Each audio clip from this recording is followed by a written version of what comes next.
Good morning. It is Sunday, July 19th, and roughly 10:51 in the morning.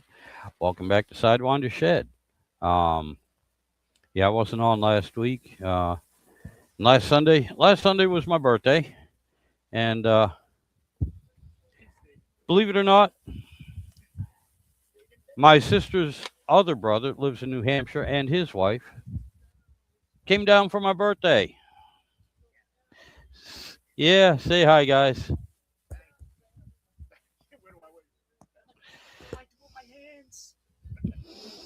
And they're still here. I haven't driven them off yet. And of course, got my brother-in-law John here. Say hi, John. But now they came down to see Chris, my wife, because as you all know, she was diagnosed with cancer, and she went through her first chemo and everything Tuesday, and she's doing pretty good. We've been keeping an eye on her also because she just won't sit still.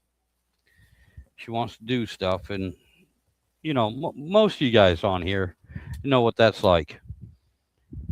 You work your whole life, you're always used to doing something, used to taking care of stuff at home, and all of a sudden you're told you can't. And so she did. She did twice, and then ended up in the hospital twice. So this time here, we've all been keeping an eye on her, and now that I have help, she also knows if she does something that she ain't supposed to without supervision, we're going to take my cargo straps and tie her to the chair. And as funny as that sounds, she knows we're serious. Eric, how you doing, buddy? Glad to see you, my friend.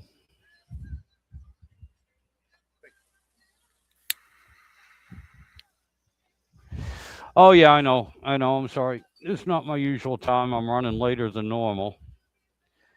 But yeah, the hospital's no fun at all. Nope. No. And I see you you had to go there. You okay, buddy?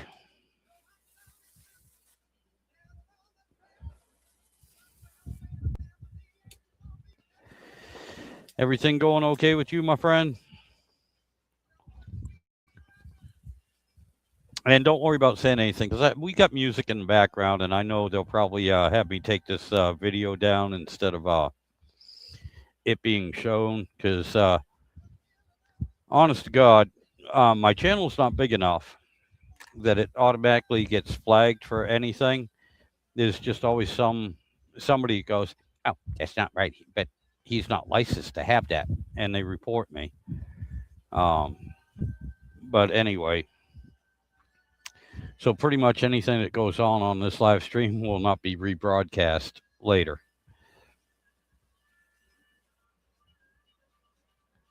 So whatever you all want to talk about, that would be fine. Eric, again, I'm glad you're here.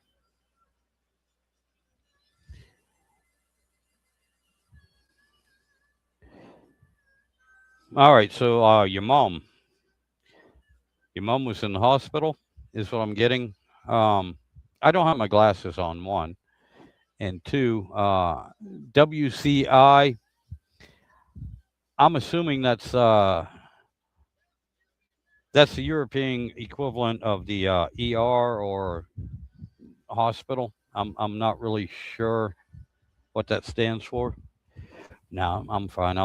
What I'll do here in a second is I'll unplug my headset, let you guys talk, and I'll go get them.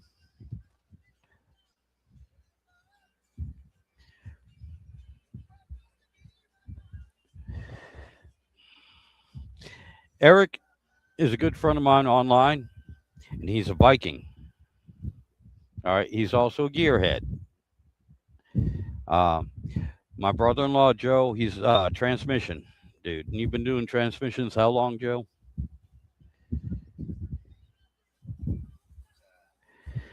All right, since 1888. Yeah, he's a little bit older than me. Now, how long you been doing them, man? About 45.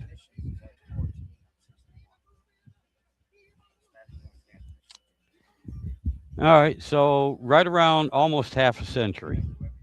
Yep, almost half a century. He does everything, and now they put him in charge so he can tell idiots like me and everything what to do. And he stands over there and goes, "Nope, that's not right.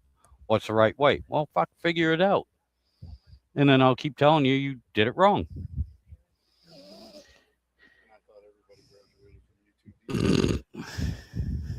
Oh, Eric says, "Hey, Joe." Joe says hi. Oh no, that was Kenny. I got to get my glasses. I got to get my glasses. John, take over for a minute. You want the headset? Okay. I don't. Well, I don't feel like setting it up for not having the headset. Just sit there and talk for a little bit. Look pretty.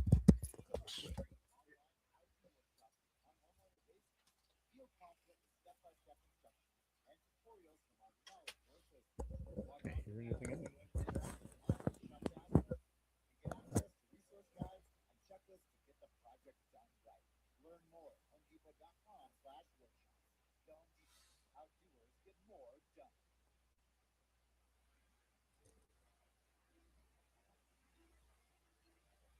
So you got to type on this thing? I don't know if I'm supposed to type or talk.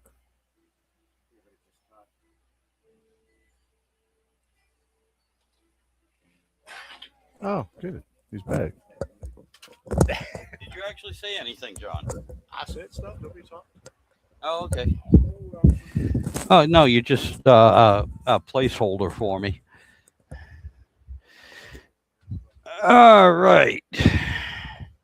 Hey, Kenneth. Yeah, I'm sorry. Give me a second. Let me get back here. I'm going to put everything up.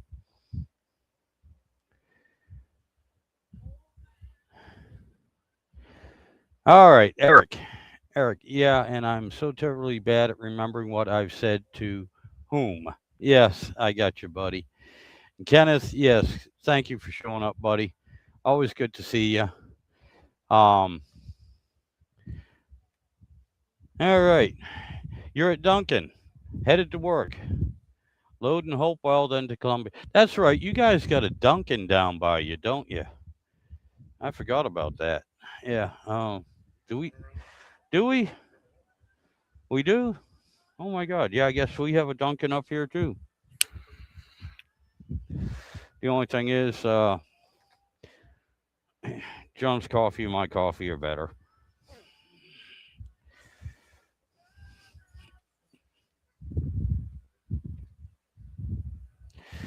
Yeah, that's awesome, Kenny.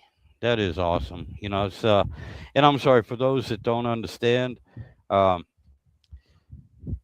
although we live in Virginia right now, we're all originally from New England, and Dunkin' Donuts. That's uh, that's the lifeblood of us damn Yankees up there. And I'm sorry, let me rephrase that. Damn Yankees are from New York. We're damn Red Sox. We're damn Red Sox. We're not Yankees. We're Red Sox. But yeah, it's the lifeblood up there. For those of you that are more familiar with Starbucks and everything, yeah, Starbucks ain't got shit on Dunkin' Donuts, and I don't know anymore. But Christ, they were a quarter of the price of Starbucks for something that was twice as good.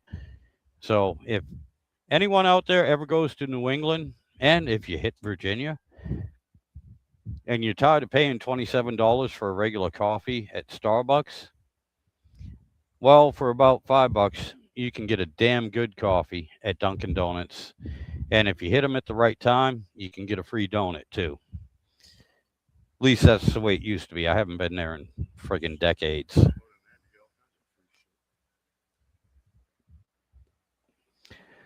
And let me explain something to you. Also, a regular coffee. If you walk into Dunkin' and you ask for a regular coffee, what that is that's automatically cream and two sugars. That is a regular coffee. Um, that's a regular coffee. That's how we drink it in New England.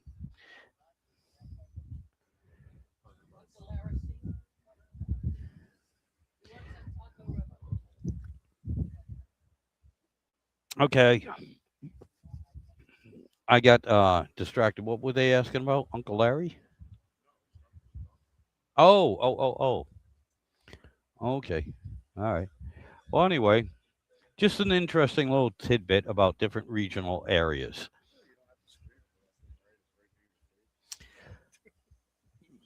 I didn't realize I was screaming. I'm deaf in this ear, so when I block this one, oh, my producer over here, yeah, no, my producer over here was telling me I was talking too loud, which is possible because, like I said, I'm deaf in this ear. That's why I only have the one earphone. Yeah, exactly. I'm deaf in one ear and can't hear out the other. And since there's no feedback right here, I have no idea how loud I actually am. But anyway, there's always some critic.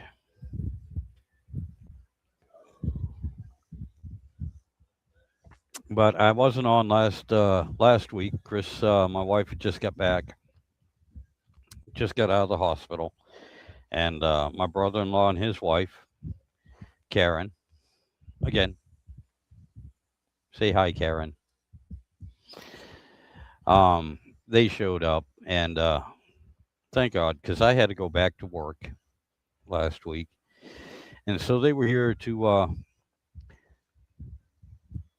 look after my wife, take care of her, and everything, which is awesome. And I haven't seen Joe in a while, and this is the first time I met his wife. Um, they live in New Hampshire, up Conway. How far away from that is Franconia Notch? Because to me, North Conway, Conway, and Franconia Notch. Okay, about an hour. Okay, yep, Kangamangas Highway, which call it Kank for short.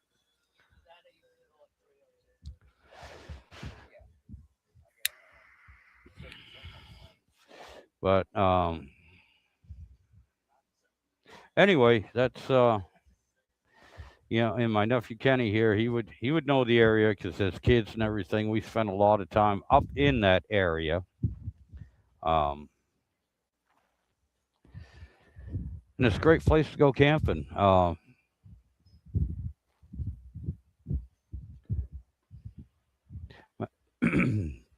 Matter of fact, next year I'd like to go back up there. Oh Jesus! All right, hold on, Kenneth. I'll ask him when he gets back. He just went inside. Karen, you should get a kick out of this.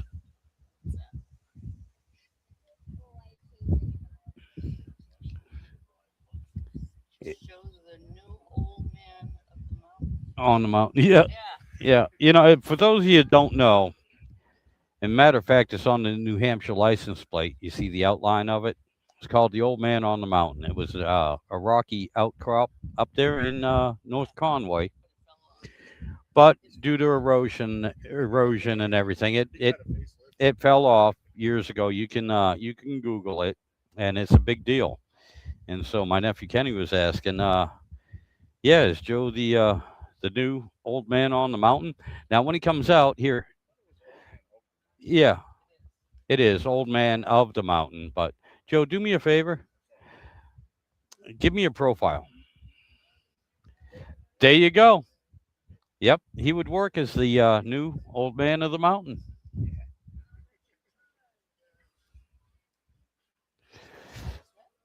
Uh, Kenny was asking, is Joe now the new Old Man of the Mountain? His your profile would work, Joe. It would work. All right, Eric. I'm happy for us not having a donut chain shop thing here. And my hometown is pretty lucky. There's a trailer equivalent to your food trucks. Yep, the old gut trucks making and selling fresh donuts, known several cities away. Yeah, that's awesome, man. When you got somebody that's doing it in a small not a chain way, but small, fresh, and everything. That's the best food that's around. Um, we're all familiar with the gut trucks here, and some of them were really good. Some of them are really good. Um,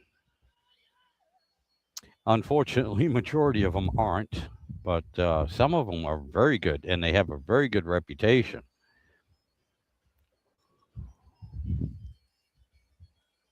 And honestly, unless you get the right people, family members, or somebody very close that has the same passion as you, when you try to branch out and you get 5, 6, 10 trucks or whatever, you notice the quality goes way down. Um, but as long as you get one, two, maybe even three trucks, it usually doesn't matter. They're usually pretty good.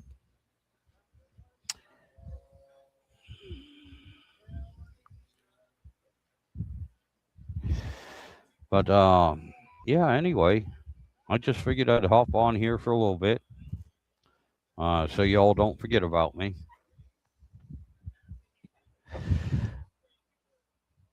Not only that, but I was getting a little bored, and I had a couple choices. I could go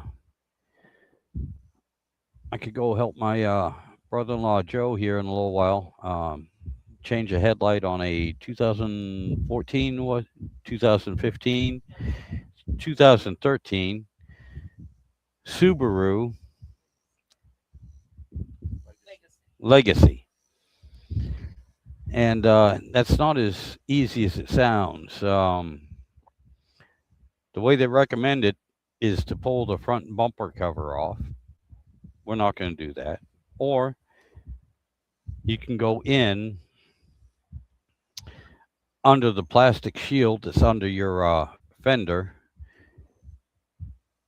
pull that to the side, reach in blind, feel around, and do it. Um, I don't feel like doing it, so I'm procrastinating. And we don't have a whole lot of time though, because severe thunderstorms are supposed to be heading in here in a little bit. Right now it is sunny, very sunny, hot, and extremely humid. Oh, oh, and here's a buddy of mine that I work with, John. I'm not working because I think I've already explained this to you. I have enough seniority that when they ask me to work, which they don't anymore because I told them not to, on a weekend, I say no, and that's probably why you're forced to work, because you're that low on the seniority totem pole. And I don't mean to pick on you, John, but yeah, no, I'm too old, tired, and pissed off, and don't like the company we work for anyway. That no, I'm not doing it. I'm not doing it. I'm gonna pass every time. That's why they don't call me anymore, or even ask me to do it. Um, and I'm sorry to do that because I'll tell you what, John right here, John is a hell of a guy. He's a good driver, and he's a damn good person. Him and his wife both. They're very good people. Uh, couldn't ask for better people to meet. Seriously, excellent people. They're the ones I was talking about 2 weeks ago. That when they heard the wife was coming back from the hospital and everything, they cooked all that food so that we wouldn't have to cook or anything, and it was awesome too. It was great. They're just great people. And Eric, in our country, there's an actual food truck that sells baked potatoes, and thanks to Instagram, they have half a football field in line waiting each time they move to a different city. I got you, buddy. I'll tell you what, Eric, if you like baked potatoes, I'm gonna ask you if do you like home fried taters? Because if you want to try something that's definitely American and more specifically New England, I have 2 videos up that show you how to make home fried potatoes.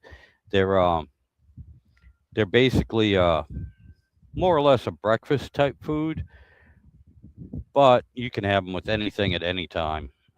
They're a really good side dish, and I do have 2 videos up that show you start to finish how I do them. And of course, you can add your own flavoring to them and everything else. But but it's there on my channel under cooking and under cast iron cooking as well. I think that's where it's at. But check it out because if you like taters, you're gonna love these. I guarantee it. If you follow the way I make them and you do them like I do on the video, you're gonna be very happy with them. Um, Now, I'm not just saying that myself. This is one thing I want to hear from you guys because Joe, you've had my taters quite a few times, especially when we were camping. Am I exaggerating? All right, can I get a little bit more enthusiasm out of that? Okay, John, you have them all the time. I know you're bored of them. Thank you, bitch. Karen, you haven't had them yet, have you? Oh my God. Thank you. Now that's the enthusiasm right here. That's the enthusiasm I was looking for, and that came from somebody who hasn't had them yet. Yeah, oh, yes, that's true too. Yep. But yeah, Eric, check out that video, buddy. I go step by step, everything I do. Um, Try it sometime. They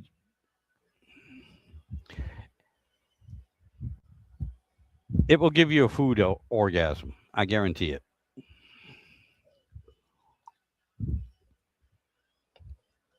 Well, I don't know, Kenny. Are you still here? Because my nephew Kenny has had my home fries too. Matter of fact, when we do a lot of camping, staying over at his place and everything, that's one of the things they usually ask me for. All right, well, Kenneth, asking you nicely this time. And I know we're related, so try not to be a smartass, but honest opinion, what do you think of my home fries?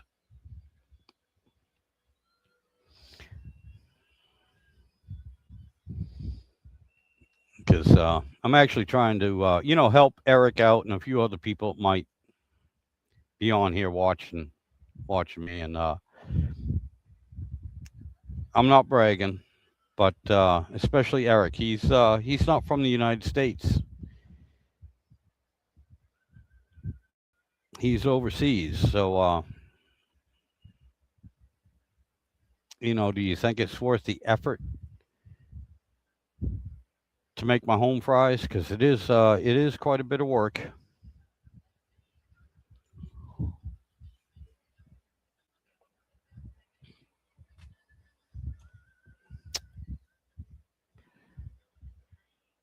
But anyway, all right. Well, Kenny's typing.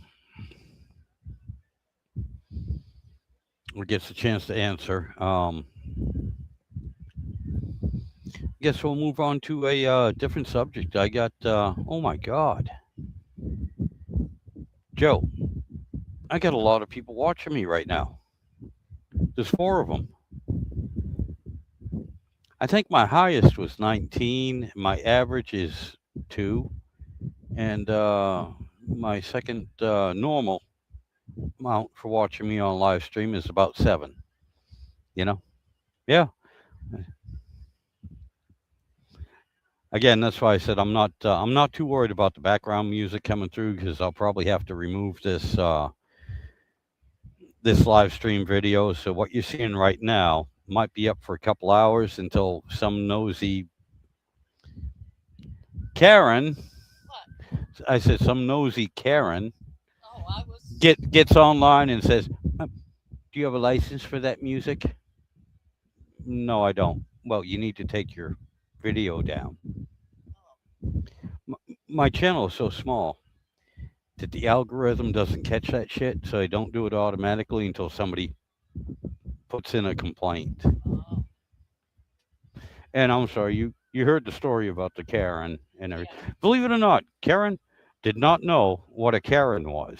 Oh, I knew what a Karen was. Oh, did you? She Okay. comes out of me sometimes. Well, you're a Karen. That's right. That's why. I still love you. Well, I got a few more of those people in there too.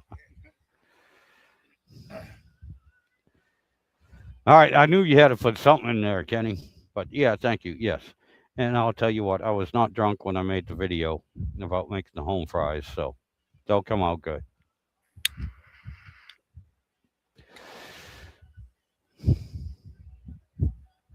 Actually, they work a whole lot better when I'm sober and everyone else is drunk. Yes or no, Joe? The home fries, they come out really good when I'm sober and everyone else is shit faced.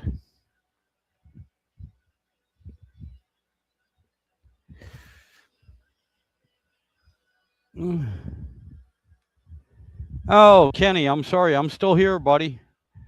Kenny lost me. I'm still here. You know where I live. My God, I haven't moved. I'm still on the back porch.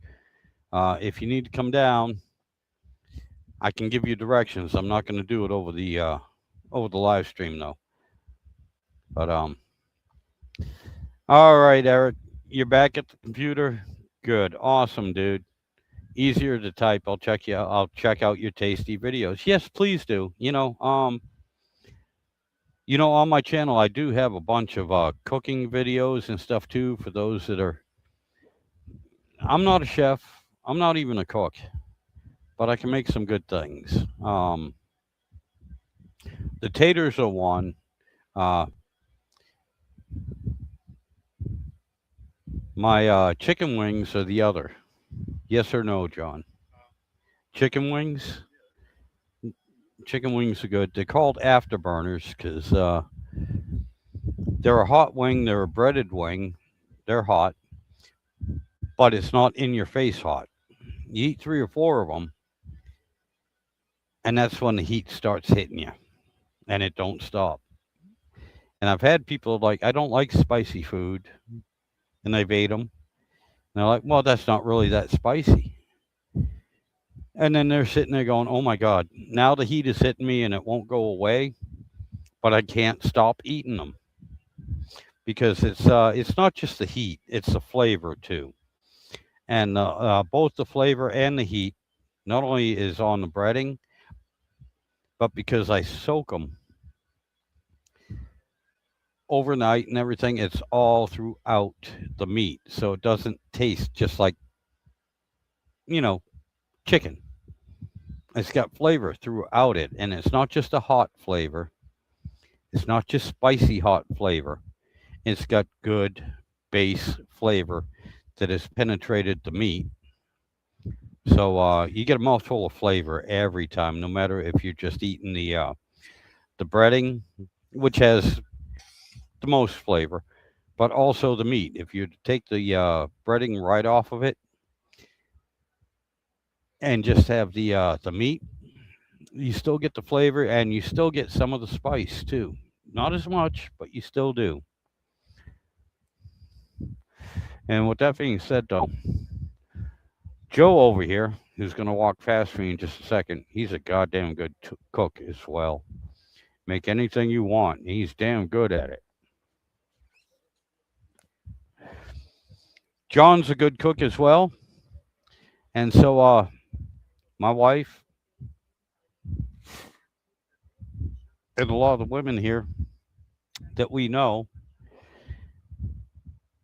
they've over the years they've learned. They sit back and go for it, boys, go for it. We don't have to cook in it. Like Karen said, it always tastes better when somebody else cooks, and they will let us do that. And as we've gotten older, it's something that we actually enjoy because we can't go out and do contact sports anymore. So, you know, we cook.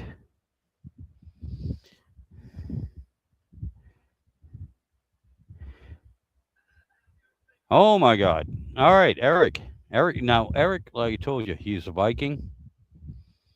They just hit 90 degrees Fahrenheit. And thank you, Eric, for changing that to American standard instead of uh, European Celsius. I appreciate that. I don't have to do the math in my head. Yeah, that's hot.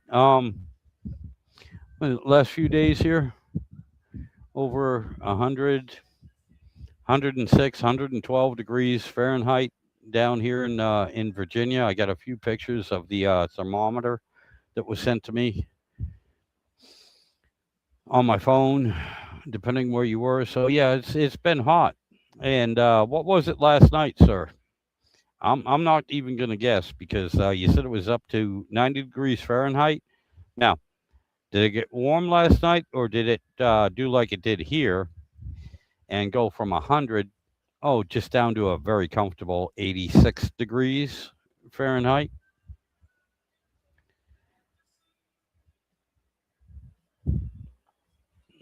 So I don't know.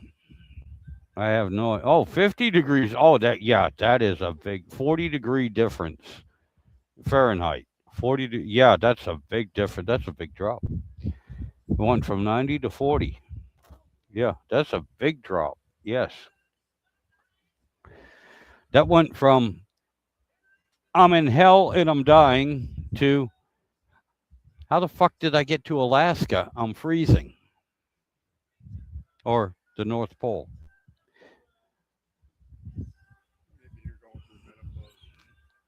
Oh, oh, I don't know if you caught that, Eric. Um, my brother-in-law John asked if you were going through menopause or Norway was going. No, he was asking if Norway was going through menopause. Well, hey, I do have some cranberry juice.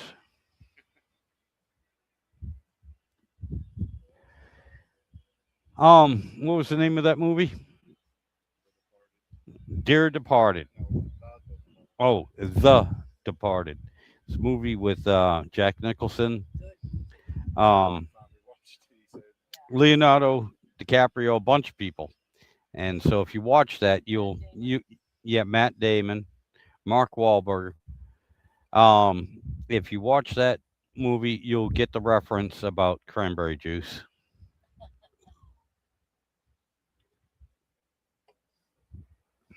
And yeah, not so much menopause, but they were talking about a period. Your monthly friend that visits. Well, depending on your age and biological, well, sexual, um, whether you're actually born a woman or a guy.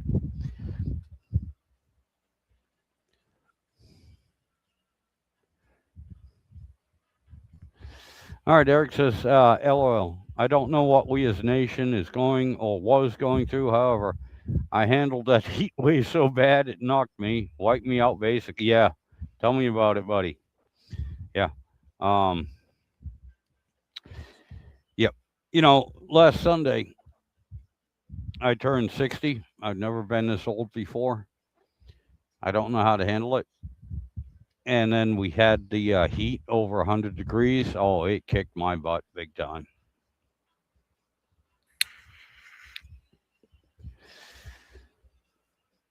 Uh, and yeah, I'm not on my period and I'm not going through menopause, but yeah, it kicked my butt big time.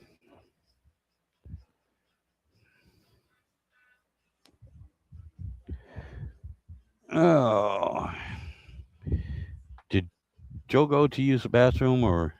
No, he went to it. Okay, he went to lay down. All right. Okay. John, are you going to use the bathroom? Okay. Yeah, it's getting ready to rain here in just a second. And the reason why I was asking him all that is because, believe it or not, Karen, hi, I have to go use the bathroom. Could you do me a favor?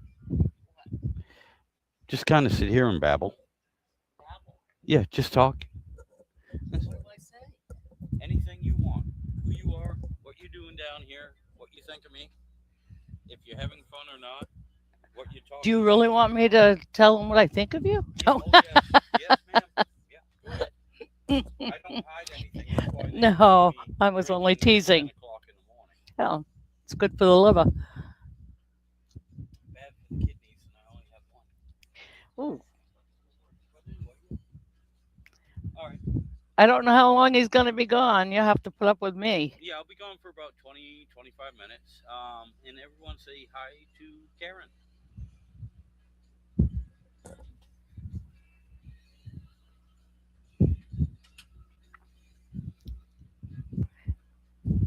He likes to ramble. I have no. I have nothing to say. Oh, I am getting ready to go home. I'm ready to go home and see my cat.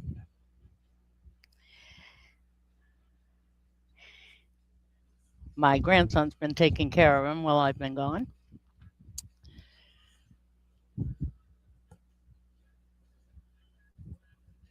Oh, goodness. And it's hot.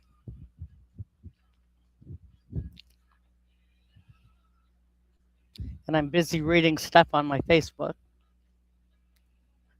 Nothing very interesting. Everything up home. Every time you turn around, there's another accident or another fire or a rollover or some idiot going up the wrong road.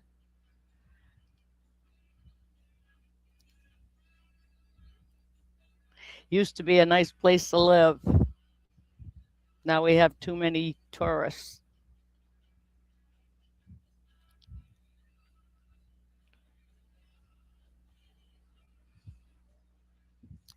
I can't hear anybody.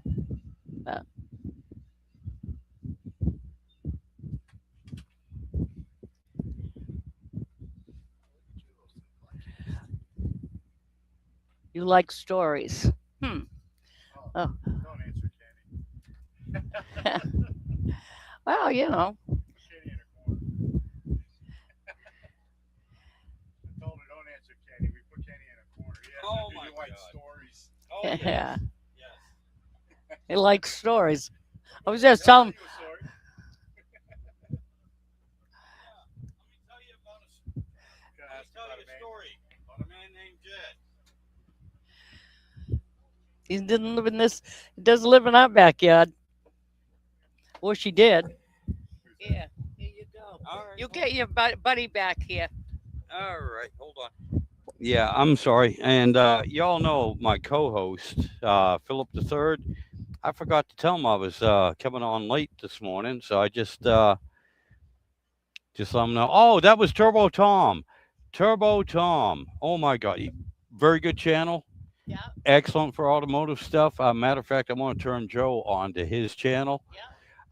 Great guy too, down to earth. Awesome dude. Awesome. Matter. All right. When it comes to YouTube channels, I'm like down here in the basement somewhere. Turbo Tom is right up there. Good following. About YouTube. Well, I'll tell you what. All right, that man's a genuine celebrity. Okay, damn good. Lot of information, down to earth guy. I mean, willing to help anyone. I mean, just awesome. A lot of these guys are that I talk to. For some reason, they keep showing up, and they've made me so welcome. Huh? Hang out with Justin Huntley. No, no. That guy's fucking hilarious. Well, they've been doing a lot of stuff like across them. Yep. I didn't know maybe he was part of that. Oh, well, look, let me ask Tom. Tom, do you know, yeah, you know Justin Nunley. I'm sure he knows him. Yeah, but was he part of the border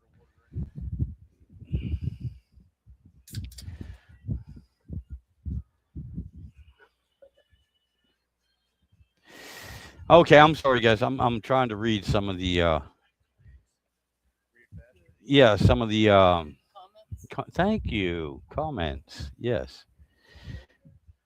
All right. No, it's not, John. No, Jesus Christ. no. It hasn't been for the last month. You know that. Yeah, brain just has not been working at all. All right, Kenneth, you take care. Yes, I'll give you love to Chris. Yes, sir, I will. Thank you. Thank you. And all right, Eric. In Norwegian, he has a saying in Norwegian. It's the thought that counts. I was actually thinking about sending you an SMS on your birthday. That's all right, Eric. It's like you said, it's the thought that counts, buddy. And I appreciate that. I honest to God do. Like I said, I'm a nobody, and I've got all you guys that have just welcomed me. And any question I have, anytime I know I have trouble or anything, this is what I like about this community here and everyone that follows me. You guys are just down to earth. You're friggin' awesome human beings, and just the support and everything. Um, and I appreciate it. I mean, it is really it is so awesome, Karen. They are they are awesome people, and I mean they just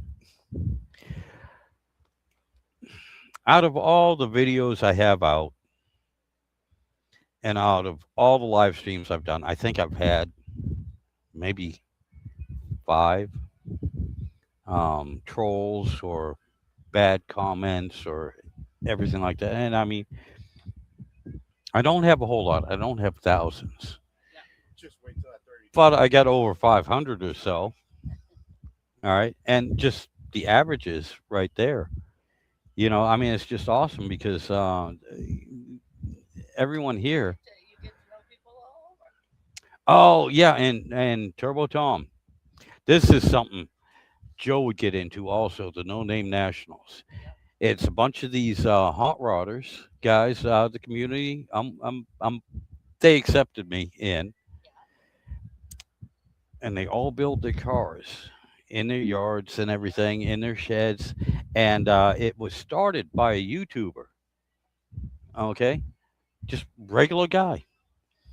And if you have 500 subscribers, but you're not a huge channel, you don't have millions or anything, he put it together. Build what you can and come on up and we'll drag race them. And oh my God. And honest guys, just it's so much fun, and the community is so welcoming. And my God, yes, with a couple exceptions, when you get up there, everyone is so helpful. If you have a problem, they're there to help you out. It's like the races in the old days, where even though you're racing against each other, the pit crew was there. Oh, and hey, y'all, guess what? I have my co-host here, Philip.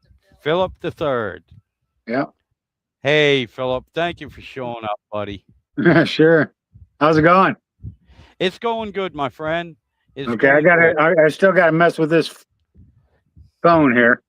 I got you. Right. And See if I can get it in here. I'm so Okay. glad you're back. I wish I had told you sooner. I was planning on going on, but it just skipped my mind, Yeah. Yeah. you know. But I miss you, man. I love it when you're on, Mm, when you're here to Well, help me. you missed me. Well, don't worry. Your aim will improve. All right. Oh yeah, I got you. Yeah, well, I don't know. That's why I want the shotgun now instead of the rifle.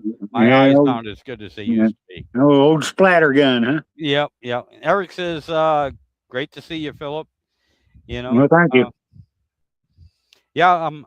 My live streams. I'm really, buddy, thinking of, honest to God, changing it to Sidewinder and Philip live Yeah. stream. Yeah. Your cohort in crime. Yes, sir. Yes, I sir. was fixing to just lay down and take a nap. Oh I've my been God, up yeah. since 3 o'clock in the morning, and I've done everything I want to do for now. I've already run the vacuum cleaner, and I got laundry going, and the next step was dishes. Oh, I So, got you. but I decided I'd get on here instead of doing the dishes because I'm always looking for an excuse not to do dishes. There you go. There you go. I got you. I got you. Um, yeah, I slept in this morning. I didn't get up till 5:30. Yeah. 5:30, and I would have stayed in bed too, except that my body wouldn't let me. Yeah. When you wake yourself up doing the pee dance, it's kind of like, yeah, I got to get up. I have no choice now. No, Yeah. Yeah. but I don't man, really have that issue, unless I make the mistake of uh, drinking too much before I go to bed, I no matter what understand. it is. But I'll tell you what I like to do though, just before I go to bed, is have myself a glass of chocolate milk. I enjoy doing that. And that I quells got you. that sweet tooth that I have that I get, Yeah, we had that just discussion after dinner. last time I was on about the chocolate Yeah. milk. I mean, Yeah. that actually helps with the cigarettes too, because it Yeah. hits the same Yeah. receptors and everything.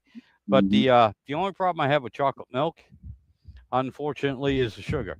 Because if I have that before I go to bed, I'm kind of like sitting there going, "All Yeah. right, what else is on that I can watch that I'm not Yeah. really interested in, Yeah. and will put me to sleep?" Yeah. And Yeah. I think I'll find it, and then I'm like, "Ooh, that is interesting. Holy shit, I got to watch the Yeah. rest of this." Yeah. Damn. Yeah. There was a show it used to be on back around 1990 or 91. It was like a scientific show. What was it called? It was called Planet Earth is what it was called. Yes, But it's sir. different than Yep. it's different than the Planet Earth that they're doing now. The No. old one, it was narrated by Richard Kiley, and they were only half-hour long shows. Yep. And this was back. I still had a beta recorder, and you can only get about an hour's worth of recording on the tapes, because they were Oh yeah. 60-minute Yep. tapes. Yep. But if you did set it on super long play, you could get 2 hours out of it. But where I'm going with that is I had that whole tape filled up with 4 episodes, 4 half-hour long episodes of Richard Kiley's narrating that show. And it never failed. I was out within the first 10 minutes. As soon as, if I Oh my wanted to take a God. nap, I just popped that tape in, turned on, and lay down, because his voice just put me right to sleep, Yes, sir. I do remember that. I do remember that. I remember watching that. And it was the same thing too. Yep. I understand exactly what you're talking about. And my buddy John that was on here, I just had his comment up. Yeah. I did not know he was working today. He's my relief that's good. driver when I go to work. He comes and usually works 3 to 11 and everything. And because he's a new hire, he was also asking how come I'm not working this weekend. And I had to tell him, no, I'm too high up on the board. They don't even ask me because I told him not to. And I do feel bad. I do feel bad. He's that he was No, you don't. working. No, honest to God, I do. He's such a nice guy. He's the one I was talking about last time we were on that that made all the food. Him and his wife made all the food for us when my wife got out the hospital. Yeah. Real good guy. And right now he's at work on his phone, watching this and texting us. So that's pretty cool. He's just an awesome dude. Yeah. He That's really good. is. That's good. And Turbo Tom is on also, or at least he was, and I was trying to explain. Oh, I'm sorry, Philip, you have not met my brother-in-law Joe from New Hampshire. This is his wife Karen. Hi, Karen. Philip. Yep. Now she can't. Yeah, she can't hear you because I have the headset on, but you can hear her through the mic. Yeah, but you can unplug that headset, can't you? Yeah, but then I can't hear. The speaker on this. It's not that good, huh? No. Well, you got to realize I'm deaf and I have the tinnitus, so I can't. I can hear you, but I can't understand what you're saying. Nobody. So it's terrible. I got a set of speakers on my laptop that were great because that was one of the problems with my laptop. The volume just wasn't loud enough. So I got a set of speakers for it that you just plug into the headphone jack. That'll give you an idea how old that computer is. Right. And it was fine until a few months ago. Now all of a sudden it just doesn't want to work right for me. So I've even quit using that laptop altogether now, just because I can't hear nothing anymore. Oh, I You know? got you, man. Now this laptop, it's new. It's actually brand new. It's not Yeah, you that tell me old. about that. And I have a very nice speaker, and it's I know Bluetooth. the sound quality when you unplug, the sound quality gets better than that microphone that you're using. Well, this microphone's old, I mean, it's still I still have a cord Yeah, on this one, right. but And it's full of spitule, right? most likely, yeah. Although I do, no, the cover is gone, so yeah, it probably is now. But Well, still good enough though. yeah, and I'll tell you what, the speaker I got is actually an awesome speaker, but it's Bluetooth, and I haven't figured out how to connect it Oh, to really? the actual laptop. Not Yeah. only that, but right now, and this is why I said at the beginning of this broadcast, this live stream, we have music in the background. I don't know if y'all can pick it up, Uh-uh. but somebody will somewhere, because they have nothing better to do than to see if I have unauthorized music in the background, and they will complain because my channel's not big enough for YouTube to do it itself. Somebody Uh-huh. actually has to make a complaint. I've had this happen twice, and I was found out why. And they say, yeah, no, we didn't notice it. Basically, they tell me we don't give two shits about you. Your channel's too small. But when Yeah. someone makes a complaint, we have to follow through. So I Yeah. had to take those videos down, and I'm figuring that's what's going to happen again. Yeah. So I shouldn't do my Elvis impersonation then, huh? Oh, you can do an impersonation. You just can't actually have Elvis say it. Oh, and yeah, my buddy John here also, the one that's Yeah. driving. Yeah. He said, "What's going on, Philip?" He's Mhm. saying hi. Yep, just- not a thing. He's like you said, he's just kind of listening to us. Yeah. Oh yes, yeah, you can parody a parody as long as you give the artist. You don't have to give permission, but you have to give credit. Tell them what you're doing. My brother-in-law John was asking a question. He was like, "Can you parody Weird Al?" Because he was Yeah. already doing a parody. Yes, you can parody. Yes, you can. Parody a parody, huh? Yep, you can. Until some Karen bitches about it. Yeah. I know. But your name's Karen, so we have to pick on you. Yeah, it sucks to be a Karen right now. Philip said it sucks to be a Karen right now. She don't know. She don't care. She grew up with it. Well, that's good. Usually they call me Karen Sue, so Hmm. Oh, a Karen Sue? Karen Sue. Oh my God, that's even worse. I love her. Mm. I I had love a cousin. Great. I have a cousin in Appalachia named Billy Sue. Billy Sue. Yep. A girl named Billy Sue. Well, I knew a boy. And another one named June. I don't remember what her middle name was now, but everybody just called her June Bug. Give me 1 second. I am going to try to unplug this thing and see what happens.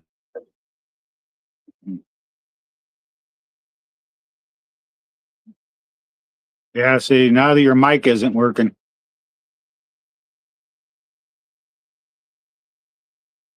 Yeah. When you switch it over, it sounds fine though. But All right, like how you about said, now? yeah, You yeah, I hear can us hear now? you. Yeah. Now, see, that's the problem. I can barely hear y'all, but Sure. I am absolutely sure. Look, it's in my head. I hear the other voices over Philip and everyone else. Wait a minute. What other voices are you hearing in your head? That's what I was wondering. Yeah, well, we're not going to talk about. We're not bringing. No, we're not going to bring them in today. No. No. I'll get mine at home too. Well, here's the good thing. Your home is 700 miles away. My home is right here. They're a lot closer to me. Yeah. Yeah, no. I don't want them here embarrassing me. I can do fine on my own. That's right. You can do bad all by yourself, right? Oh, yeah. I can embarrass myself without any help whatsoever at all. But, yes. So now, Scott the third is my co-host. I have Karen as my compatriot here. And now you can hear everything that's going on. That's good. And you can speak also. You can hear her okay? Yeah, I can hear her fine. All right, good. Nobody's I can hear her better with the glasses on, though. Yeah, well, I mean, you're used to analog. This is electronic. She's gonna put a foot up I- your ass. Smack him. put the analog up. You Oh. put analog up my anal. Log. She thought my analog. She said analog. Oh no! You want a Lincoln log? Oh, don't forget John. Can you hear You John could build over a here? whole Yeah. civilization. Oh, yeah. I can hear him just fine. Oh yeah. See, now when you say that shit, I know you don't care. But yeah, no, I'm gonna have to get a set of speakers for this because I'll tell you what, this is also a whole lot easier and better as long as the sound quality is okay. Yeah. Getting back to mine, I don't know what it is. I don't know if it's the wire for the speakers or if it's the actual jack inside the computer. You know, the problem is that I don't have anything else that I could plug them speakers into to find out, you know? So I used to have a guitar amp that I could plug in and, you know, but I ended up selling that. I sold that at my yard sale. But I used to do that before this whole Bluetooth thing. I used to take my phone and plug it into my guitar amp and sit there and put it on the music that I have on my phone and sit there and listen to the music through my guitar amp, you know? Oh my God, yes. That worked better than any Bluetooth speakers. Yeah. I do have a Bluetooth speaker now, and it's just a little thing. It's only about, 8 or 10 inches tall, maybe about 6 inches wide. But I'll tell you what, for the size that it is, and only having one speaker in it, it jams pretty good. I'm surprised at the sound quality of it. All right. Two things. Thank you, Turbo Tom. The whole world hears you. Yeah, I was just going to say that. Everybody can hear you. Yep, that's a good thing. Everybody is tuning in. I got Everybody who will ever tune in. right. I got 2 people that are watching us right now, so I'm not too worried about it. The other thing, John, I wanted to show you the speaker I'm talking about, which is this little thing right here. Yeah, JBL though. That's a nice little speaker. There we go. Yeah. It's a nice little speaker, and if you would be so kind, when music comes back on, would you crank it for a second? We're waiting on a commercial.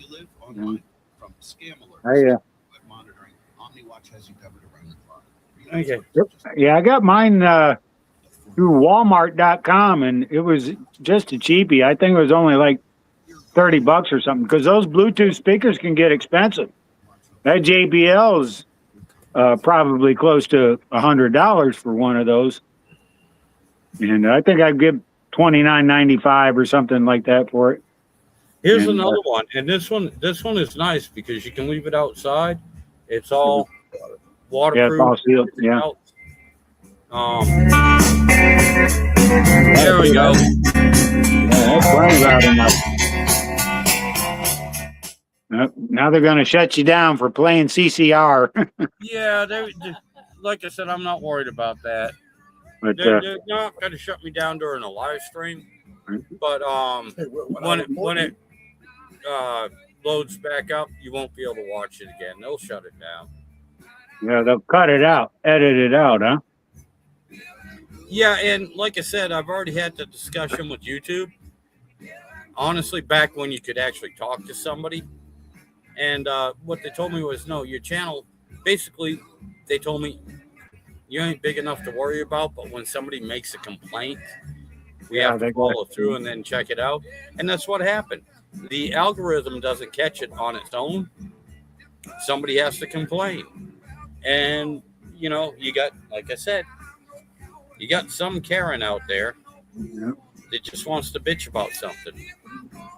Yeah, got nothing better to do with their life, I guess. You know, Do what, I'd hate sir? to think. I said they got nothing better to do with their life. Right. They Yeah. just I'd hate run to happy think that- campers.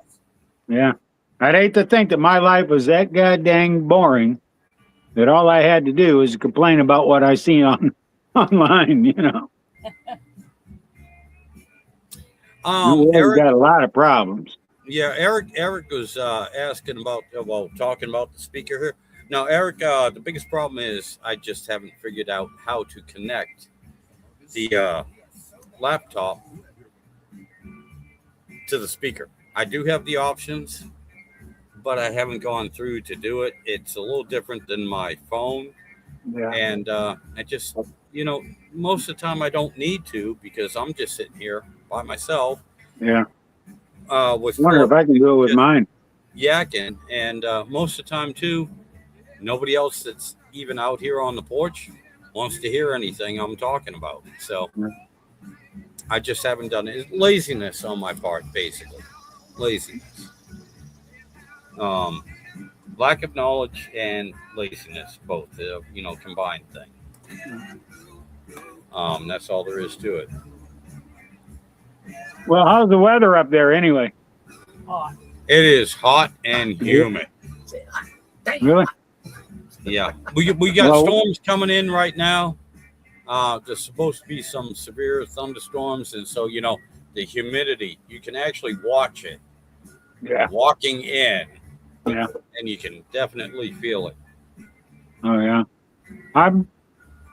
We got a tropical storm system out in the Gulf right now.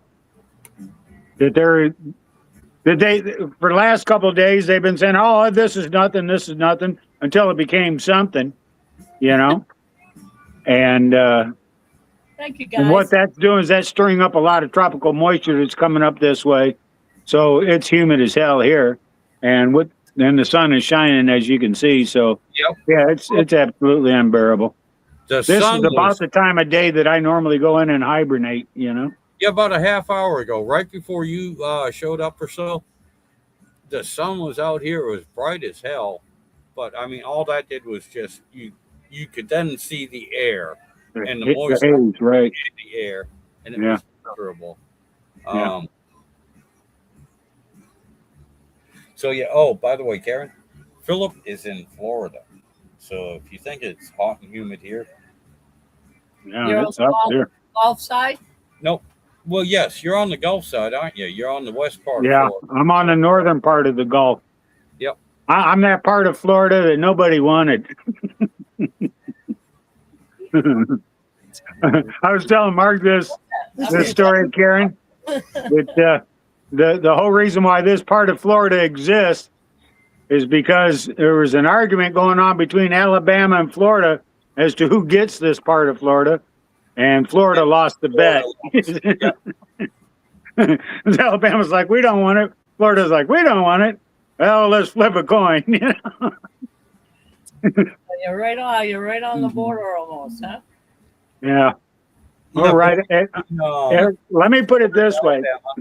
And how far away are you from Alabama? You ain't that far. Alabama, yeah, I can be there in 15 minutes. Yeah. And I'm only, I have some There- friends that live there. Somewhere Yeah. near you. I like to tell people this, that if I go 35 miles south of my position here, you will be 5 miles into the Gulf of Mexico. It's right on that little part Yeah. of Florida. You know. Yeah, the panhandle part. Well, we're only one county wide, you know. I do have a favor to ask you, Karen. Would you be kind enough to repeat after me? What? Oh, she don't trust you. Car in the yard? I don't say park the car in the yard. No, I know you don't. I know, and she's from New I'm Hampshire, not from Massachusetts. not from Boston, No trouble. but Not still, a masshole. no, I am. You can't outgrow it, but still, that damn Yankee accent does come out every now and Oh, then. yes, it Oh yeah, does. it does. Believe me, I've heard. Yeah. Oh, love you. I was telling you about my mother-in-law, my wife's mother. I only got to know her for a short time. In fact, she passed away before my wife and I even got married. But I did have the honor of knowing her. And my wife she had two sisters. And one of them was married to a fella that was originally from New York City. New York City. Yeah, and my mother-in-law just did not like him. And she wouldn't call him by his name or nothing. If she ever referenced him, she just called him that damn Yankee. Oh no shit. Well, But, what do you expect from somebody that drinks coffee? Yeah, Corfy. What the hell is coffee? But his name was Van Gambone, an Italian guy from New York City. And professionally, he was a musician and he was a piano player. And I never knew anything about his backstory. And I only knew him for, maybe about 4 years before he died. Oh damn. And it wasn't until after he died that I learned even more about him, except for the first time that it wasn't the first time I met him. It was the first time I went to his house. He had his wife, my wife's sister, living in Panama City, Florida. And we had a real nice house right on the waterfront. And when you sat up on his balcony, up on the second floor, you could look across the bay there and you could see Tyndall Air Force Base. So that's what we do. We like to sit there on his back porch and just sit there and watch the fighter jets taking off and landing off Tyndall Air Force Base. But when I first went into his house, I sat down with him. Now, I'd already known him. I'd met him at other family gatherings prior. This is the first time I was at his house. And the first thing I noticed was this real nice old piano there. And I asked him, I says, who plays the piano? And he says, well, I do. And I says, oh, yeah. I says, are you any good at it? He's like, yeah, I played professionally and I played for a lot of big stars and everything. And the one story he liked to tell me was how he was one of the band members and a piano player for Brenda Lee and a lot of her performances.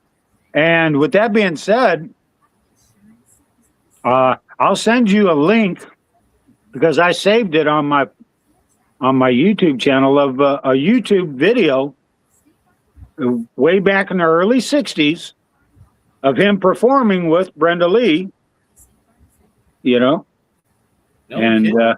yeah, his name was Van Gambone, and he was one of these big band musicians. He was a professional musician, and in his retirement, what he did was, because he made pretty good money doing that kind of stuff. Oh yeah. And in his retirement, he moved here to Florida. Part of his retirement, moved to Panama City because at that time, Panama City, like this area, it was the place to go because the cost of living was cheap and there was opportunities, And what he did was he bought himself a bar that was like a nightclub, set it up like a nightclub, and he'd have musicians in every weekend. And in fact, my wife, before I met her, she would go out there Fridays and Saturday nights and work waitress jobs, working at this bar that they had down in Panama City. So, but yeah, I'll have to send you that link. Yeah, that would be awesome. Let you see it. Because he was in his 70s when he passed away, and that was in 2011 is when he passed away.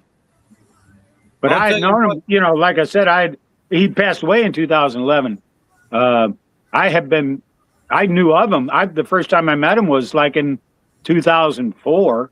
And I think at the time when I went to his house was like maybe 2006, And What's interesting, Philip, and What's one of that? the reasons why I love having you on here And I know you don't do it on purpose because we just sit here and we just talk. Yeah. But anyone that watches my channel here and my live streams are going to know more about you, your life, your experiences, Yeah. and everything than they will about me. And you know what? It is so interesting. You are such a damn interesting person, and you got some good stories just everyday shit. You know? Yeah. Well, this is what it is, you know. I'm kind of like that Forrest Gump. You just keep brushing with greatness, you know. Yeah, man. And I mean, it is so interesting. It really is, sir. And I honest to God, I do love having you when you show up here because Did I tell you that story about the time I met Gallagher, the comedian Gallagher? oh my God, no, I don't think you have. Well, it's kind of a funny story, really. So I'm in my hometown, and our hometown had this theater that was well known. The theater was built in the 1920s. In fact, the theater, it would do like these silent movies, you know, that was when movies first became a thing. That's when this theater went up. And they'd also do live performances a lot. And in the 60s, when I was a little kid, we'd go there and watch Disney cartoons and stuff, you know. They had Saturday matinees and stuff like that. It was a performance theater. It had a regular stage and everything. They just drop a movie screen down for the Oh yeah, movies and Saturday matinees. No, And, I remember those. Yeah. Not so the point is, it's a historic theater. It's a very historic theater. And it kind of fell in disrepair and mismanagement. And then an investment firm came in and they spent a lot of money and fixed the place up, restored the old theater, and was bringing in class acts. And I mean world-class acts. They even had Frank Sinatra perform there good Lord. once the theater got open. And I got to see a lot of great groups there. Now this I is got to- back in Chicago. yeah, right? this is in Chicago, in the Right. Chicagoland area anyway, western suburbs. And yeah, Frank Sinatra was there. Dean Martin performed there. What was his name? Joey. He was part of the Rat Pack too. Joey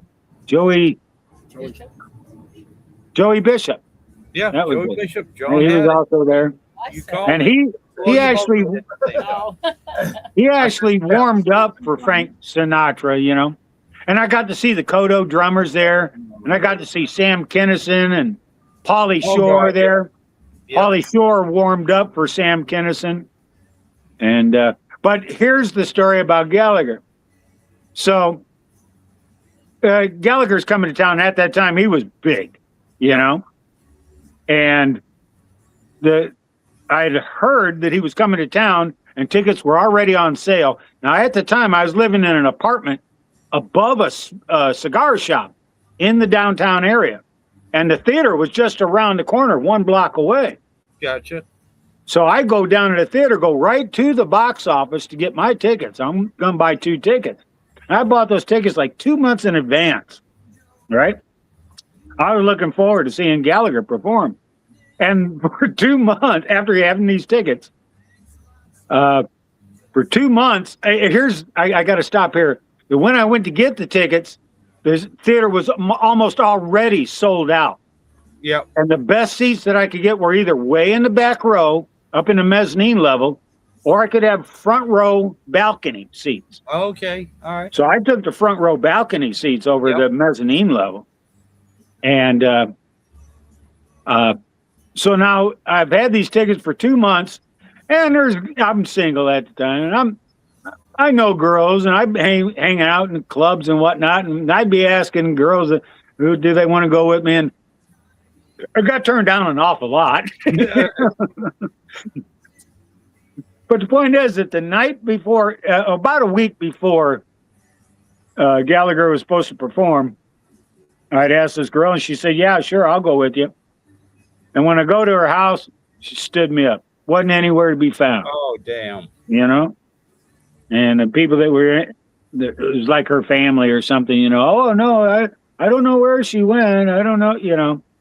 Well, you know, you don't have to tell me twice, you know. Yeah. It's not like I'm going to go. Because, I mean, I thought, well, maybe she forgot. Maybe if I knew where she was, I could go and see if she's there and see if she still wants to go. This kind of, but you know, when they start giving me that whole, I don't know where she went, I don't know where she's, Yep. what she's doing or whatever, you know. Waste your time. Yeah, I'm not going to waste my time. And now I had to drive back, so I'm driving towards the theater, and like I said, I had this apartment only just around the corner, 1 block away from the theater. That's where I was living Yeah. at the time. And my brother was living with me at the time. So I decided to stop back at the apartment, and there he is, laid out on the bed watching television, you know. And I'm like, hey, look. And he knew I was going to that show. And I told him, I said, well, that girl I was going to take stood me up. I says, I'm not going to waste his ticket. You want to go see Gallagher with me? He's like, hell yeah. You know? He jumps up, and we both go on down to the theater. Now, I'm making this story longer than it has to be. But we get into the theater, and we get to our seats, and we're front row balcony. And we're sitting there, and the lights are still up. You know, people are still filing in. And me and my brother are sitting there talking. We're noticing how the stage is set up because we had all seen Gallagher's shows on television. Yeah. We knew what was coming, you know. And they had the whole front row kind of cordoned off with these little, what looked like pieces of PVC pipe painted orange and had tape going around it, like as if they're blocking off the first 5 rows. So you don't get watermelon and crap on you, you see. But we started noticing that ushers were still seating people up in that area that was cordoned off. They would let them go underneath the tape and get to their seat because they had front row seats. You can imagine if you got front row seats to Gallagher, you get in the theater to find out that your front row seats have been cordoned off. You're not allowed to go in there. But it was all a setup. It turned out to all be a setup. But anyway, we're sitting there, we're waiting for the show to start, and the lights are up in the theater. You can see everybody, and we're looking down over the balcony and looking down in the crowd and noticing all these people that we know, you know. We're naming, hey, there's John, hey, there's Stephen, hey, there's, you know, we're just picking them up. And all of a sudden I hear this voice over my left shoulder. It says, geez, you guys got lousy seats. When did you get your tickets? Like 5 minutes ago? And I turn and look, and there's Gallagher standing right next to me. Oh, no shit. Yep. So I stood up and shook his hand. I told him, I said, no. I said, I bought these tickets months ago. I said, your show is sold out, you know? And just then, there were other people up there that saw us interacting. And the people up in the balcony are saying, hey, that's Gallagher, that's Gallagher. Next thing you know, everybody on the floor of the theater is looking up in our direction, right there with me standing next to Gallagher, you know, and everybody's hollering Gallagher, you know, and they're chanting and waving to him and hooting and hollering. And Gallagher just happened to have a drink in his hand. It looked like a mixed drink, maybe rum and Coke or something. I don't know, with a little ice. So what's he do? He dips his fingers in his drink and he's blessing the audience like a Pope, you know, from the balcony, you know. So that's my brush with greatness in regards to Gallagher, you know. Oh my God, yeah. Two things. I went when I was in the service. All right, I went to Vegas with a couple buddies of mine, and one of Bill Pelkey, good friend of mine. We saw Sam Kinison. Yeah. All right, and my he's buddy a lot Pelkey, funnier in the theaters than he can ever be on TV or anything. Well, my buddy Pelkey, very, very Sasquatch, hairy dude. Yeah. Okay. Well, we're sitting there and everything, and we were lucky. We got right up front and everything, and I can't remember everything. You know, hell, I was young. We're in Vegas. I was drinking. Can't remember a whole lot. Yeah. But we saw Sam Kinison, and he started talking to my buddy Pelkey, and he was saying something about how hairy he is and everything. And Pelkey said, all right, yeah, you want to see something? Pulls one of his chest hairs, because, I mean, they're all sticking out, you know, up here and everything. Pulls one of his chest hairs, and he grabs his crotch and goes, ow, you know, starts screaming. I like that. He busted out on stage. I like that. He said, I'm going to steal that. Yeah. I'm going to take that. Second thing, years ago, and my sister Carol can verify this. I got tickets, like you were saying. I got tickets to Roy Orbison because she loves Roy Orbison. Mhm. And I told her, I said, look, I got 2 tickets. I said, do you want to go with me? She goes, yeah, I'd love to. Well, I didn't know this, but at the time, for the next month, I got them a month in advance. She's like, now I know Mark can't afford this. I know he's not going to take. How the hell is he going to get out of it? What's he going to call and tell me? That was a concert before he got there. He died.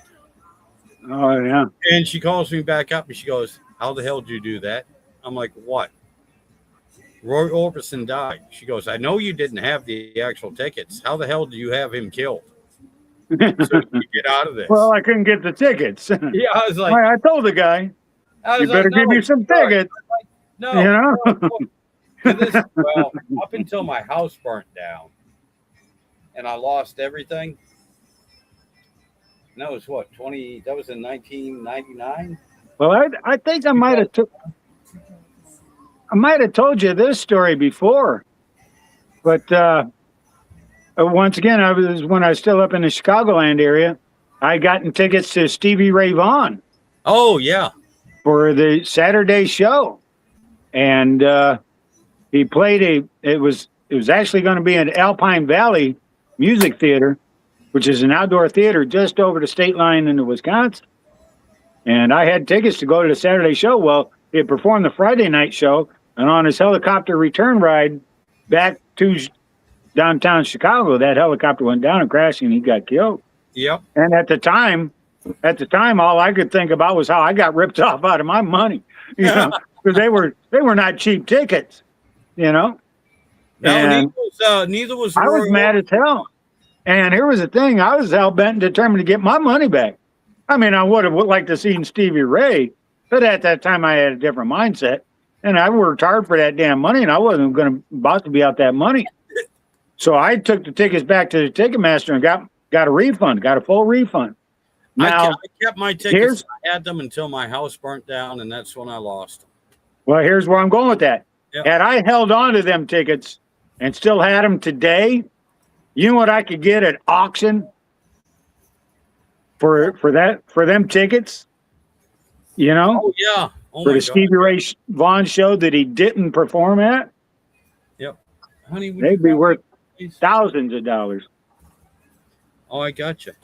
Philip, do me a favor, buddy. Mhm. Would you, John, Karen, carry on for a second? Okay. So I Yeah. can go use the bathroom again?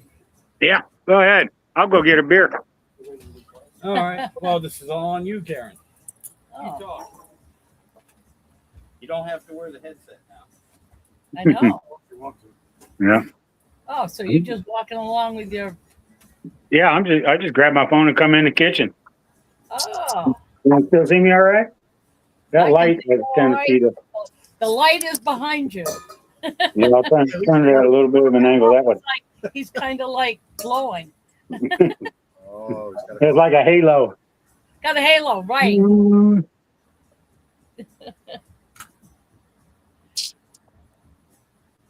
Oh.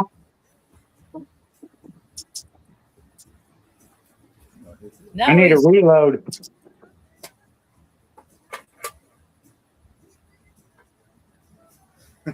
got his beer. Oh, dude. I'm gonna grab myself a beer. Drag racing's on. I got the TV on pause now, but Mark knows I'm a big time drag race fan, so I had drag racing on, and you just can't watch racing without having a beer. So No, you can't. no, Have some meat. not any kind of racing. What's I'm not that far from Talladega. I bet I could get to Talladega in about 5 hours. And that's the big event here in the Deep South, is going to Talladega.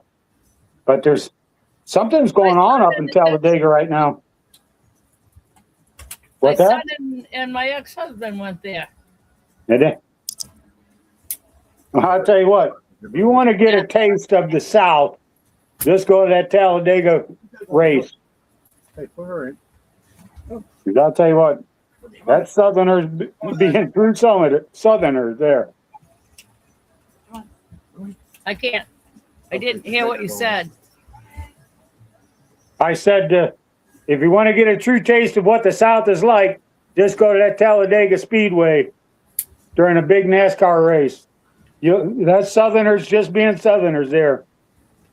You'll see guys drunk and passed out and puking by the porta johns and everything. Holy no. A lot of people go just for the tailgating. Oh yeah, Yeah. yeah. And that's Well, Well, Yeah, see, but we used to do that when we'd go to Bristol. Just tailgate the hell out of Oh, that we shit. do. The whole weekend. We'd rent a house there. no. You see, Yeah. that's Bristol's nice. NASCAR and NASCAR. He was talking about that. Yeah. I heard. Yeah. Yeah, I heard Karen. I heard you say NASCAR. Remember, she's also from up near Maine. She might put you in a bear. I know it. It's terrible. I don't. Well, Mean, I'll tell you right now. Sweetheart. You want me to talk like a Mainer? oh, can't get that from here. No, it's all good. She's down the road a piece. No, you got No, in Alabama. You'll go across Well, that road. You're you not can't- gonna like what you come back out. Oh shit! Oh, my God, yeah. Pet Frank cemetery. You can't get there from here. Can't get there from here. That's like what he's See, in talking about. Alabama, they pronounce it, yeah. Y'all can't do that around here. Yep. Oh yeah. Yep. Y'all ain't from around here, are you? Come on, too. CH. Yeah. You sit down right, champ. What the fuck? Oops, I'm having a problem with my phone. My phone thingy. There you go. There you go. But hey, look, Karen. I know I'm picking on you, but it's in a fun way, and I'm hoping you're having fun. It's okay. I don't mind. I have broad shoulders. I have 5 brothers, honey. And you're So- a goddamn Yankee, so I know you can So take it. you know, Yes. I don't. I can take all the shit you can throw at me. Yep. Better be careful. Unfortunately, she ain't throwing hands at me yet, so I know I haven't pissed her off. Yeah. I just want to stay on the good side. But here's another good story for you. Is with my grandfather. This was after World War II. He'd gotten out of the service and he was back in Indianapolis at the time, living in Indianapolis. And he's back doing his welding. And there was a guy that he worked with that said that he had this brother or brother-in-law or something that was in Chicago, and they were starting up a company, and they was looking for good stainless steel welders. And he thought that my grandfather would be ideal to go check that job out because it's better than the job that he had, the welding job he was doing in Indianapolis. So my grandfather decided he'd drive out to Chicago and meet up with these people. And he goes and meets up with this guy. And the guy takes him through a tour of the factory. And what their intent was, and quickly learned that they're a new startup car company and they're going to start manufacturing automobiles. And they needed a good stainless steel welder. And my grandfather said that after I took the tour with them, he's like, as soon as the tour was done, they showed me what they were trying to do. He says, just then, the owner of the company happened to come up and introduced himself and asked my grandfather, what do you think? He says, you interested in coming to work here? My grandfather told me, he says, no, sir, I'm not interested in coming to work for you because I don't think you're going to make a dime in this business. And then just turned around and walked out. Yeah. Good Lord. And who he was talking to was Preston Tucker. Yep. That's what I figured that was going. Yep. Yep. Well, in the long run, And Granddad turned out to be right, didn't he? he was correct. Yep. That's a damn shame because that was a decent car. I mean, his Really? idea for what he wanted to do was awesome. Yeah. The car he had to compromise and put out was decent and far above anything else. Well, that was just it, yeah. And that's where he got so much help because there are other guys like him. There were innovators, Yep. and they're trying to break into a market that where they were protected. You know, if you watch Oh, that yeah. movie about Preston Tucker, they point that out. That first of all, his company was sabotaged right from the start because they put in a guy who was actually a Chrysler executive that they put in to the Tucker Automobile Company expressly for the purpose of seeing to it that his company failed. Yep. You know, and they wanted to change the car. They wanted to, you know, he wanted to change the car, and Preston Tucker didn't want his car changed, Right. and that's what led to this whole thing. You know, And there's And, what? There's one of the things, and they showed it in the movie, he was supposed to make a production of 50 cars yeah, minimum that worked, that were ready to go. And Yeah. he did. yeah, He did. Even after they shut down the factory, the workers went in there and finished off the 4 that he needed. yeah, All right. Yeah. And when he went to court, and he's like, no, I got 50 of them. They're Yeah. right here. I met what I was supposed to do. There are 50 Yeah. of them. Yeah. And out of those, I think there are still 37. I think there's more than that. Well, 37 that are drivable. We're not talking, you know, Yeah, yeah, stationary or anything. And we're also talking in different states of repair right. and everything. Yeah, or restoration, right. Right. But I think there was and you know, this is about 15 years ago that I heard there was 37 out of the 50 that were still out there usable. Yeah. The rest Yeah, of I them, don't- I don't know how many. I just know this, that at the time of the making of the film, they could account for 48 of the 50. yep. And the other 2, one they can, number 49, they can account was wrecked, and the last one was actually shipped overseas to Australia, where they lost track of it. Yep. I know for a fact they got 3 Kangaroo got it. that are in museums that they found, they restored. This is after the movie and everything. Yeah, And out of those 3,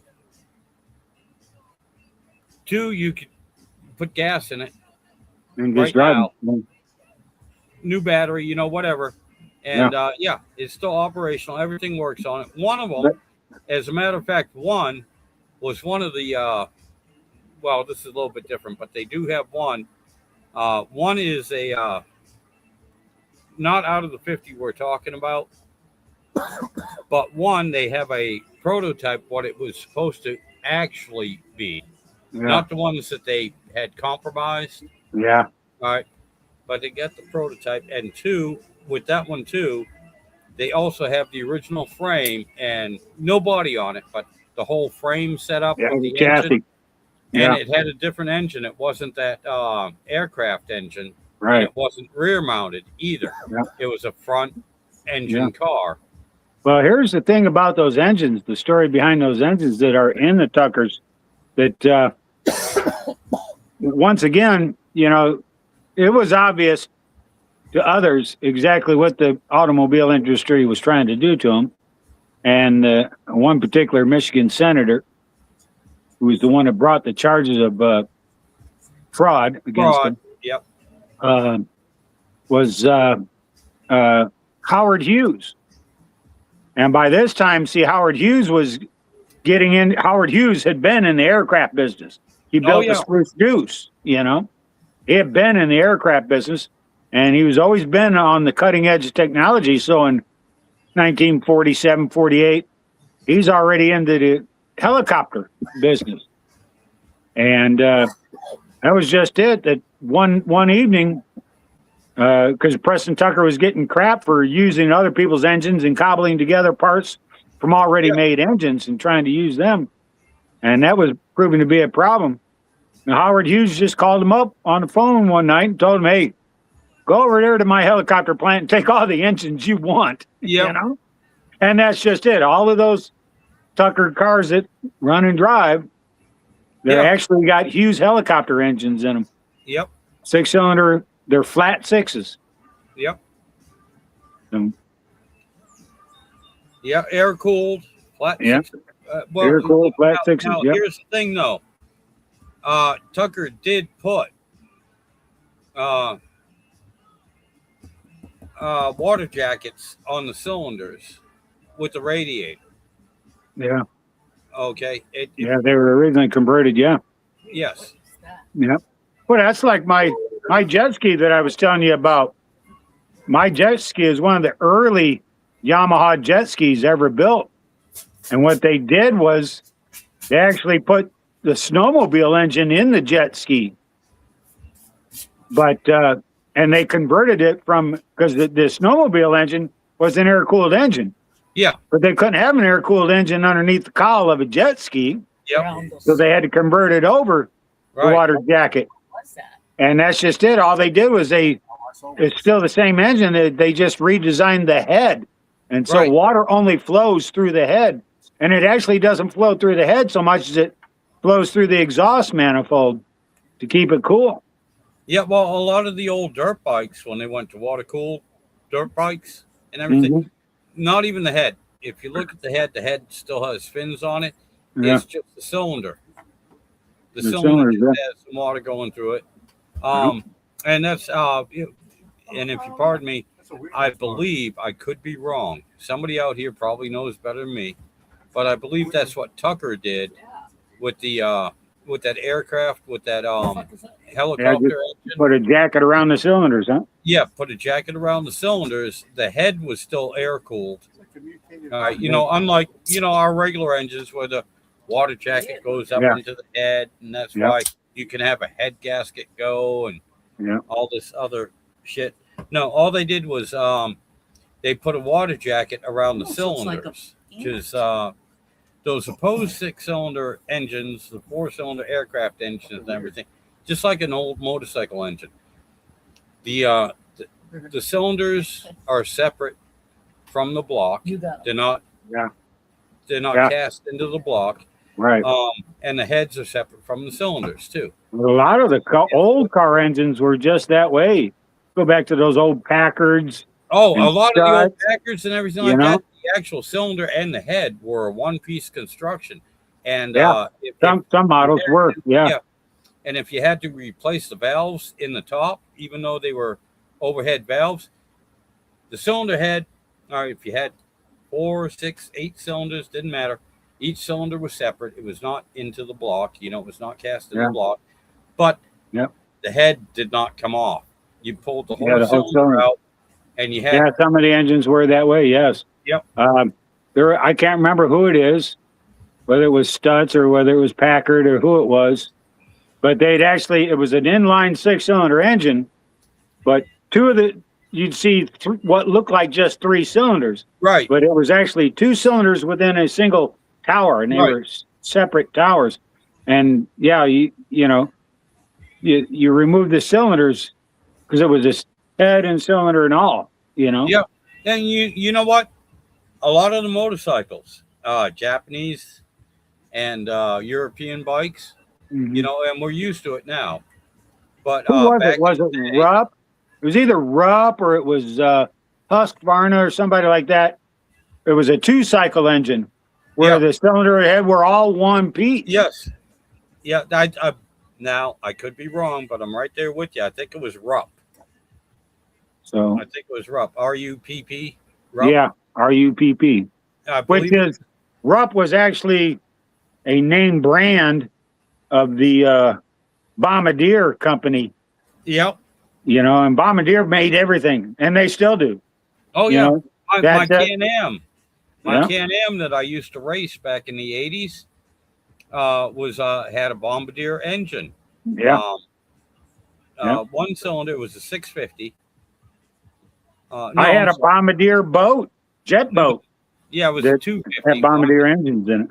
But it had And the they- reed valve induction, and Yeah. the carburetor, just like the old Kawasaki's Yeah. from the 1970s. Yeah. Didn't go into the cylinder at all. It went in through the crankcase. Yeah, and And- sucked it up that way. Yep. Yep. Yep. Thought a lot of them work. That's how the old Cox engines work. But getting back to that Bombardier boat, jet boat that I had. It was, it actually had the, what do they call it? Take care. Was it Brodix? Oh No, yeah, the Rotex. No, Yes. Rotec. Yep. Rotec yeah. engine. Yep. Which Yep. was actually an airplane engine, you know? Yes, matter of fact, Bombardier still makes those engines for Yeah. a lot of people that are making their light aircraft and their ultralights, both Yeah. light aircraft and ultralights, which are two different categories. One you need Yeah. an extra license for, the other Yeah. you can be mooring like me and Yeah. try to fly it. Yeah. But they do make several engines, 2, 4, and 6-cylinder Rotec engines from Bombardier. Yeah.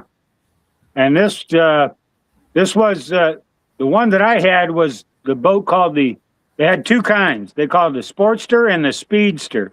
Okay. And the Sportster had a single engine in it,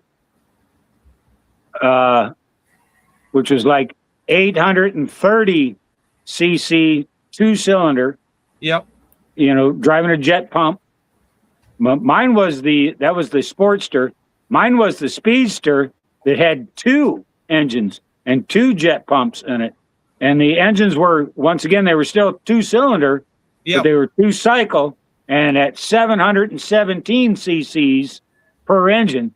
So Yep. you had over 1,400 cc's of 4 cylinders of 2-cycle. And it would push a boat along real, especially Oh. when the boat was only 13 feet long, Yeah. My John boat was longer than the jet boat was. Yep. And I ended up giving it away because here's the thing. At one point, I wanted to restore the boat.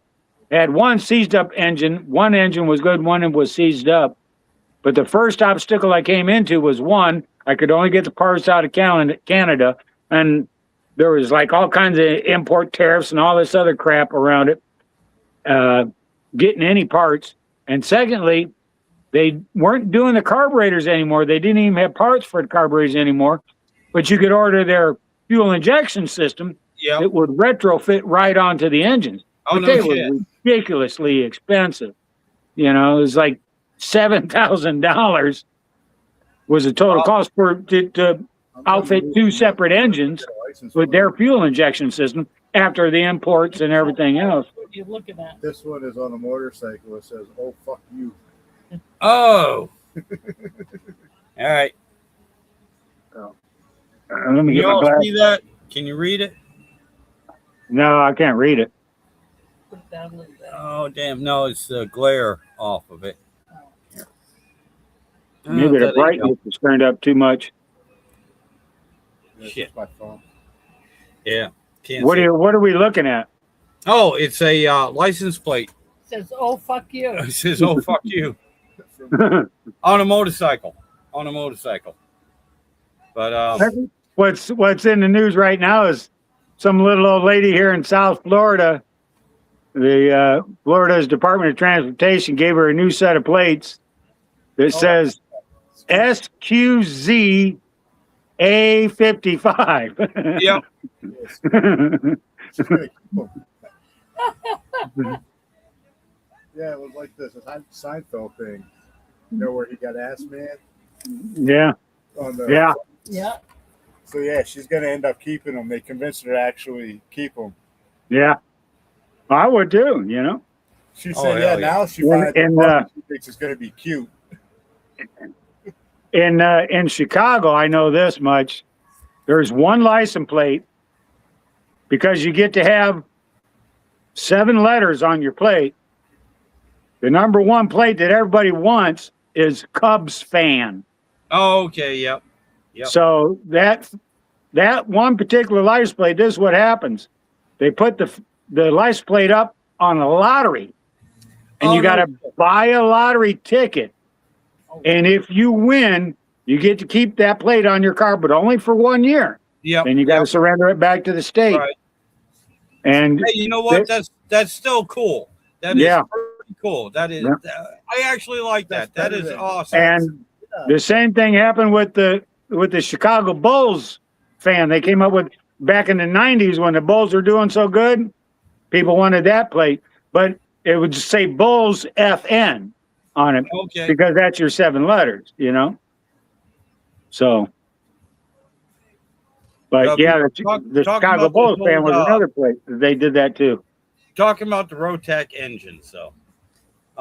Back in the 80s, when I was working for Beechcraft and everything, we had a little Aronca Champ aircraft, fabric covered, high wing. Look, not much different than a than a Cub. Oh my God, brain fart. Anyway, little Aronca Champ.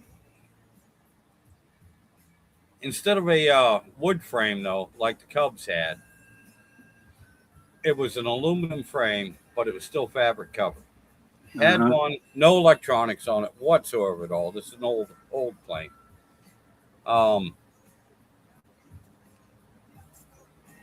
It was for sale, and back in the day, they only wanted $2,500 for it. Okay, now I'm making $300 a week. Yeah. So it's a little bit out of my price range, but it's still doable.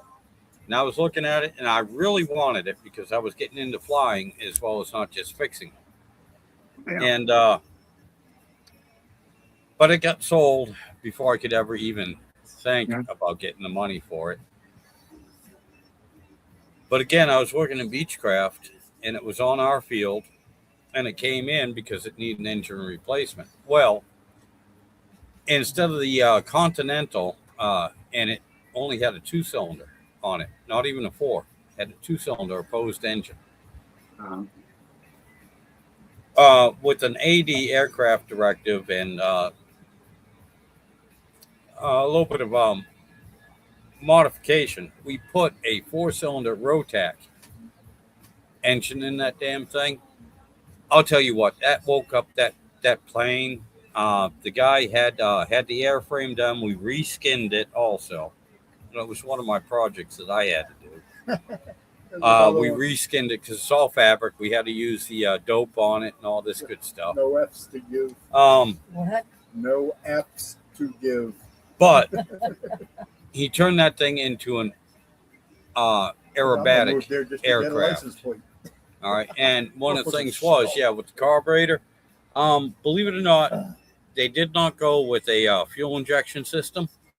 What they were using on it was a pressurized carburetor, so that it used good Lord. In other words, it didn't just use atmospheric pressure and let the fuel Like a go into forced it. induction kind of thing is what you're trying Right. to say. Right. What Like a blow through carburetor, like they're Right, doing in drag exactly. racing. Yeah, it was pressurized, Yeah. so that when you were inverted, it did not lose. Yeah. Fuel just didn't dump out the top. Well, following that's how gravity. the old Allison airplane engines work. Oh yes, yep. The on the back end, the propeller was driven by the front of the crankshaft, sticking out the front of the engine, and on the back of the engine block was a flywheel. And what Yep. they did was they made that flywheel double walled, and it had fins in between, just like your brake rotors do on your car. Right. If you notice, your brake rotor's got little fins incorporated into them, and the purpose Yep. of that is to suck air in, and because air has mass, therefore it's susceptible to gravitational forces. It acts like a fan and pulls air through your brake rotors to keep your brake rotors cool. Your neighbor. Well, that's exactly how they What's that? did the Allison aircraft engine with the flywheel. You had this big flywheel, and it had be vaned on the inside. Right. So that as the flywheel spun, it would actually create, and then they'd have a housing around it Yeah. and 2 tubes coming off of that. So you get pressurized air going down. Now it was still fuel injected, but the point is it was still forced induction. Yeah. That And that so- way the thing could, and that was the thing about those, that's why they could fly them above 20,000 feet. Because they had forced here's induction. the thing too. Now the Merlin engine, because the Allison, Well, the Merlin was Rolls Royce's thing. right, right, and and- they actually had a turbocharger on them, Yeah. Yeah, the Where- Merlin's good. where the Allison did not, and so Right. when she got up above. Well, the 30. Allison had its own incorporated supercharger, is what it did. Right. But yeah, it made the Allisons obsolete.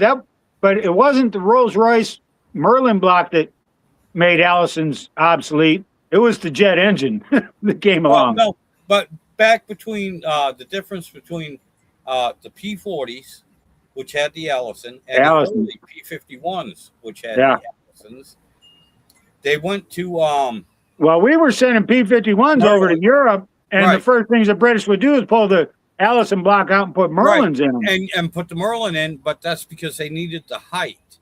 Okay, Yeah. and the Merlin had a 2-speed. Well, the first ones had a turbocharger. The second generation Merlins, they put a 2-speed.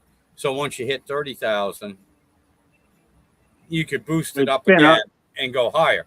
Yeah. The Allisons, believe it or not, it wasn't until almost late in the war, because they did it with the P38s. That's when they added a 2-speed supercharger in the P38 twin engine. Yeah, P38, yeah. What was a son of a bitch. It was Yeah. not only a very light bomber, but it was also a pursuit. That's what the P stood for. It was a Yeah. fighter aircraft. Yeah. But Yeah, they the were all Allison- P The models. Allison engine was a very good engine. Was not quite. It was a lot more. Well, comparatively speaking, the operating systems on it was a lot simpler than the Merlins. Didn't need as much maintenance as the Yeah. Merlins did. Yeah. But unfortunately, Merlins came out with everything, and they were a better engine for the time for what was needed. Yeah, for what if they we were doing. did more, and to bring it down home to hot rodders and everything, Mm. the Allison engine was like the 318 friggin' Dodge engine. Yeah. Lots of potential that was never, taken advantage of, because you had the Chevy LS1 that came out. Yeah. You know what I'm saying? Yep. But no, damn good engines, incredible V12 engines, and I'll tell you what,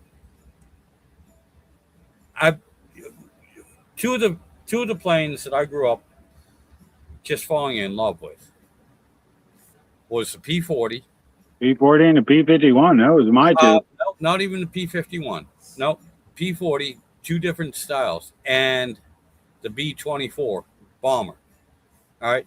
As I got older too, and especially when I was working in Beechcraft, we had two. We had a P40 and a P51, both of them. P51D and a P40E, which was a stripped down late edition P40. Yeah. That was hangared at Beechcraft where I was working. I got to ride in both of them. The P40E was not set up with the dual seats, so I basically had to squeeze in. Thank God it was a single seater. Thank God that the pilot was not big, and I'm a small guy. I literally had to sit on his lap in the P40. Yeah. I Yeah. went up twice with that. But the P40D had been retrofitted as a trainer because it has a longer fuselage. Also, it was not built that way originally. Yeah. Right. They put a second seat in with a second set of controls and everything. Yeah. And oh my God, this guy owned like 8 fucking aircraft that we used to take care of. I mean, just had more money than anything else. Sure, the And, guy that For whatever reason, he took a liking to me. And I used to go up with him in that P51. I went up with him with a few other aircraft he had too. What started the conversation was he had an old 172 Cessna on floats, but he also had the wheels on it too, as amphibious. And I learned how to fly from my uncle's 170, which is an actual tail dragger. Yeah. One that has wheels on it. But my uncle had it on floats. So anyway, I started talking to him. And that's how I got to know him. And he used to bring me up all the time in that P51. I flew it about 4 or 5 times myself. I think it was about 5 times because I sit in the back. He offered to let me sit up front. You know, this is a quote unquote trainer, but all the main controls are still in the front. Right. All right. Now, if you were a certified pilot and getting checked out, he would fly, you know, in the back. No, I'm just Right. a kid that don't know what the fuck he's doing. So I rode in the back, but I still had control and I had the basic instruments. And I'll tell you what, that man was a damn good pilot too. Yeah. And I had so much fun with him. There's a few places because where I was working too was also a military base. It was Hanscom Air Force Base. And they did have an area where the 100-foot level don't count because that's the training area. And we could get permission to fly through. And oh my God, below treetop level, skimming the surface and everything. And he was just like, it was amazing. It was great. Speaking of which, did you catch what was going on over here in Pensacola with the Blue Angels? Yes, I the saw other that. day? Yes, I saw that. And you know what? You know what the damn shame is, because the news media was making it, at least the local news media, because they're proud of their Blue Angels. They was trying to not report on the story. You know, you can tell they was trying to avoid it. And then this morning, they did one short little blurb that they pointed out that plane number 3 was not part of the Saturday show. Yeah. And they wouldn't tell you. They just mentioned that he wasn't part of the show.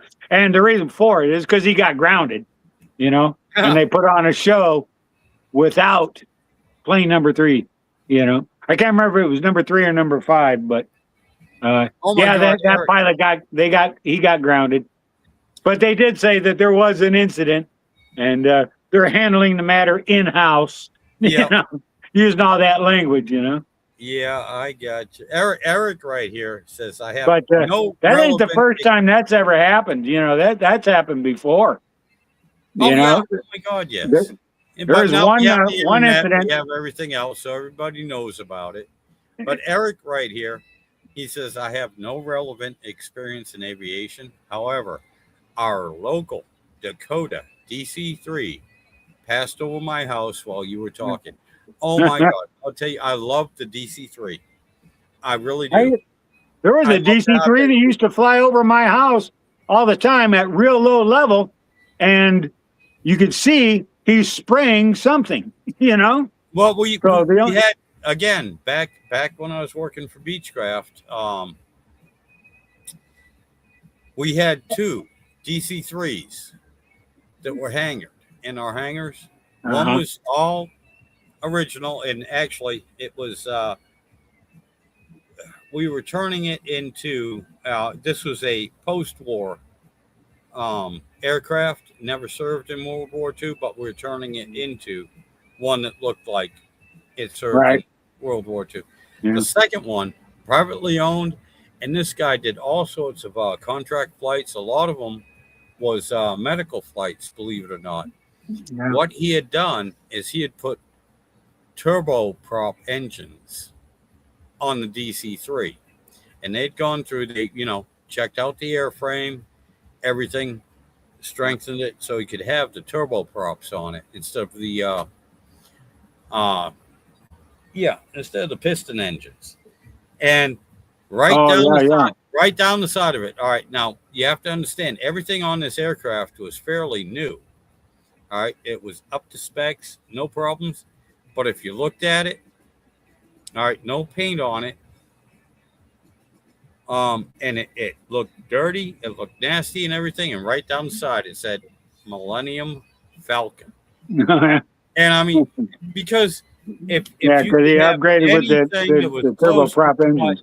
yeah, if you had anything that was close to what the Millennium Falcon was supposed to be, Yeah. during that era, we're talking 1980s from 1970s, you know, late 70s Yeah. to 80s. This was a perfect down-to-home analog representation of what Han Solo did with the Millennium Falcon. It looked like shit. Okay. But it was sound and it had big engines in it. And that's exactly what this boy did with that old DC3. And it was, Listen, I rode with him a couple times, and I'll be honest with you. It was one I of the best upgrades I ever saw to a DC3 because it had the stance. It still looked like, yeah, from still the look like outside, you don't know what's going on. It still looked like standard DC3, but you get in it. It was easier to fly. It handled so nice, and it had the damn power too. Because I rode in other DC3s, and you're sitting there sweating, wondering about it, and hoping you didn't blow a cylinder off the engine, which yeah, has happened yeah. several times. Well, listen, Mark, I'm going to have to get off here now. It's getting on noontime my time, and it's getting hot as hell out here. So I'm going to cut it off here and go inside the house and get cool. All right. All right, buddy. Hey, look, I So it's appreciate nice you meeting showing you, up. Phil. Bye, everybody. Bye. All right, buddy. Bye. You take care, man. And we'll see if we Yeah. can't do this again next weekend. All right? Okay. Yeah. Yeah. Because I love having my co host. Give me a little bit more forenotice, though. All right. Yes, sir. Will do. My fault. I apologize. Right. Yep. All right. Bye. You take care, Bye. buddy. Oh, yeah, Eric. Yep. Yeah. Well, yeah. DC3s and everything. Yeah. I mean, it's awesome to see. Oh, you got to figure these 90-year-old, depending on when it was made, because they were made for a while. 90-year-old aircraft, to actually see them still flying and being used, that is awesome. You know, and it's and I'll tell you what, working on aircraft right up, especially through the 80s, that's when they started changing things and getting everything from the old carburetor stuff. I'm not talking jets. I'm talking your regular light aircraft, your bug smashers, and even some of the older medium aircraft like the DC3s and stuff they were using. The technology had not changed. That's one thing about the aircraft industry right up until the 80s. They were very slow to change anything. Matter of fact, most of those aircraft still had points. They did not have electronic ignition in them. Even the new ones. They had magnetos, 2 of them, with 2 sets of points in each magneto. So you had 4 sets of points for engine. You had a double. They always had redundancy, you know, so that because it's if you lose power, if something starts backfiring, if the thing ain't acting right, it is so hard. I've been up there, and it's so hard to pull over on a cloud, stop, get out, and check on what's going on. Not that it's impossible. I'm sure in some sort of reality it is, but in the reality I grew up in, it's very difficult to do that. All right, buddy. Oh, I forgot. Eric again. Oh, I forgot. I have experience with aviation somewhat. I have tested my drone at work. Then I got a warning I was too close to the airport. Again, yeah, years ago, that happened to me. And that was with not a drone, but a radio-controlled aircraft, low model one.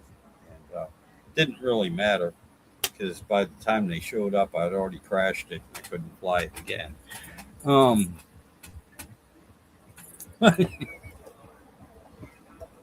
But yeah, I hear you, buddy. Oh, yeah. All right. Philip's gone, Karen. Oh, I know. Yep, you have to cover for me. Oh, God. Just say hi and look pretty. I can't look pretty. Yes, you can. You know, the correct answer would have been, I can't say hi. Oh, I can say hi. I'm being a smart ass, Karen. You have to follow along, keep up. You haven't had enough He's a years. pain in You my need to follow ass. What's that? No, I'm good. Thank you. I Thank know you, you're thank good, you. But you're not that good yet. Still think you need a beer. That way you can keep I up. had one. Alrighty. Well, anyway, we're back. And let's see. I've only been on for 2 hours and 5 minutes and 11 seconds. But yeah, I guess. John, do you want to add anything?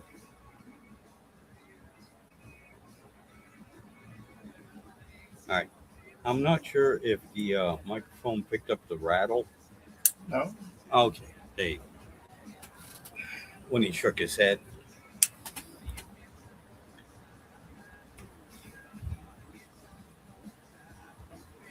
Oh, thank you, Eric. Yes, yes.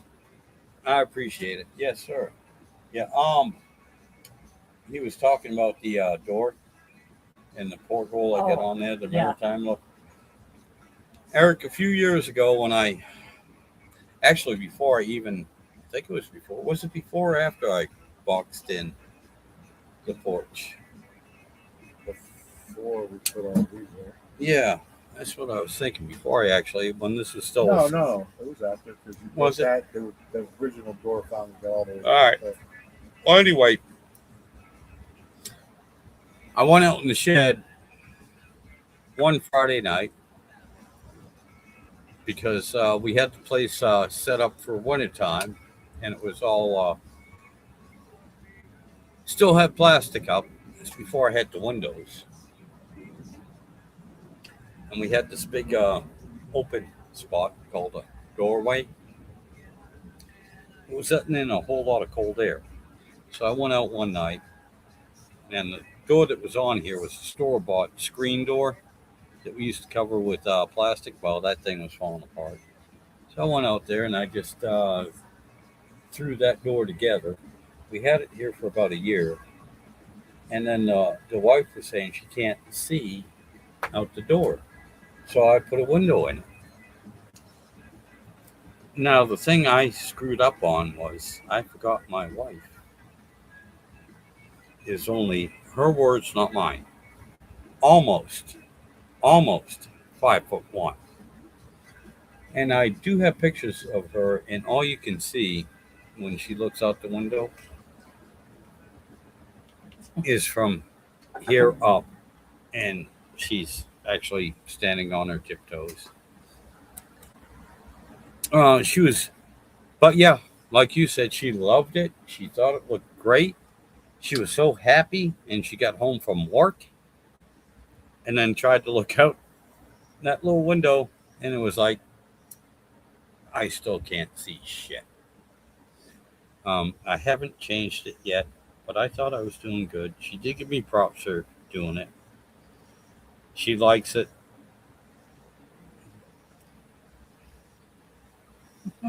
But she still can't see out it. But anyway, buddy, I appreciate the compliment, and yeah, I'm gonna end this now. And thank you everyone for tuning in, for watching me, for Listening to this, meeting Karen. Say bye. the Karen. No, not the Karen. There's a difference, a big difference. Oh, the Karen? Or a Karen. I'm sorry. Or a Karen. Yeah, you're not a Karen. You are. Yeah, you're right. You are the Karen. My bad. That is right. My bad. I'm the good Karen. Yes. And no, I appreciate it, guys. And like I said, because of background music, some asshole is gonna report me, and this probably, even if it goes up, I'll probably have to take it down or get a strike against me. Although I do not have any strikes, and I'm not monetized, so I really don't give a shit. But I enjoyed everyone here, and y'all are great. And thank you for supporting me. Y'all take care. You have a good day. Have a good rest of the weekend. It's Sunday, and that's right. I do have to go to work tomorrow. Damn. All right, y'all take care. We'll see you. Bye-bye. Let's try this again. Second time. I have to hit it. There we go. Bye.